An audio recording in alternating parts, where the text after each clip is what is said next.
เห็นจดหมายที่ส่งมา จากมารดาแม่หาทั้งบ้านเกิดเฮา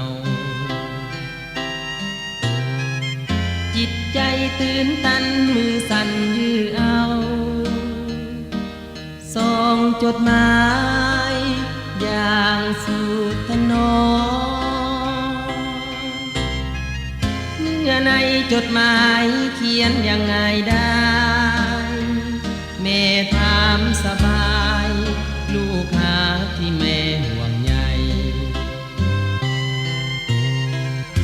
อักษรแม่เขียนบ่งามปานใด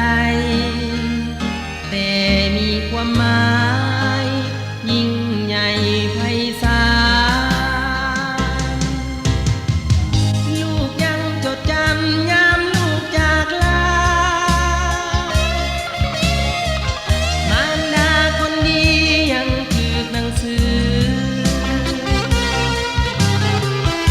บัดนี้จดหมายลูกมีในมือทุกตัวหนังสือเขียนจากแม่เองแม่คงรักลูกบ่ไหล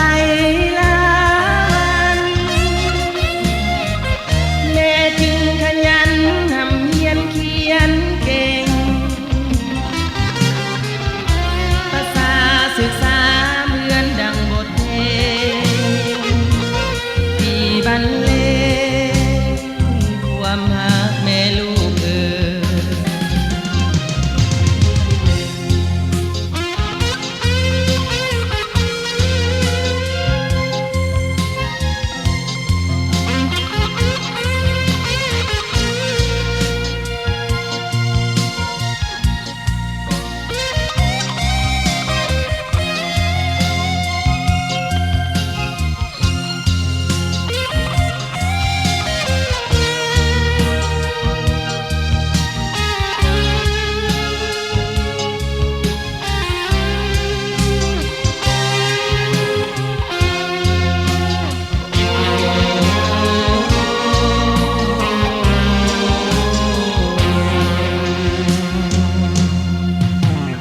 แนมเห็นจดหมายที่ส่งมา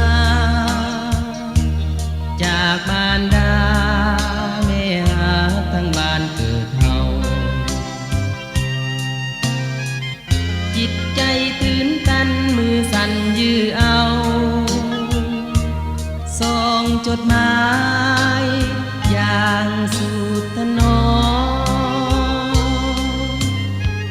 เนื้อในจดหมายเขียนยังไงได้แม่ถามสบายลูกหาที่แม่ห่วงใยอักษรแม่เขียนบ่งามปานใดแต่มีความหมายยิ่งใหญ่ไพศาลลูกยังจดจำงามลูกจากลามารดาคนดียังถือหนังสือบัดนี้จดหมายลูกมีในมือทุกตัวหนังสือเขียนจากแม่เองแม่คงรักลูกบ่ไหลล้านแม่จึงขยันทำเพียรเขียนเก่งภาษาศึกษาเหมือนดังบทเพลงที่บรร